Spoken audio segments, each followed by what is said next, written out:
This is your Mortgage Rate Watch for Wednesday, January the 12th, and I'm Keith Akada with the Mortgage Bureau. So we just had at 10 a.m. this morning, Pacific time, the 10-year note auction of $21 billion, and it actually got an A rating. Keep in mind how we've been talking about all the Treasury auctions. Yesterday, B- rating. What happened? Rates worsened. Today, A rating, rates improving. So we started the morning off pretty low this morning just because of the fact there's a lot of speculation on how this auction would go off. Well, when you get an A rating, what happens? We're seeing price improvements. We're probably going to see a price change to take back a lot of the losses that we had yesterday. So that's a good thing. So rates improving, yay. So on the other front right now, we're also seeing news coming from Portugal. They successfully sold off their sovereign debt and 10-year notes to help their deficit. But here's a key thing.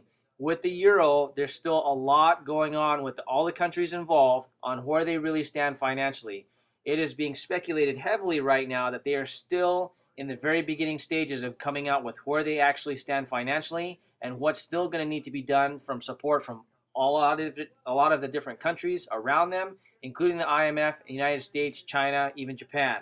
So it's still yet to be seen. Remember, we keep talking about the U.S. bond market as being a safe haven. When there's bad news globally, that money does shift in, which is good for us. But here on the home front, we also have to look at a couple other things that are a little bit concerning. Today, with the announcement that Alaska pipeline shut down and oil prices increasing, what's that going to do over summer? Well, a lot of people saying this is a misinterpreted number for inflation. However, it is the fact that we're already going to start to see the prices at the pump. Even as you're driving home today, they're probably going to be taking down the signs and putting up new ones to show that gas is higher. So unfortunately, we're going to probably go into this summer a lot higher, and it's going to hit us by spring.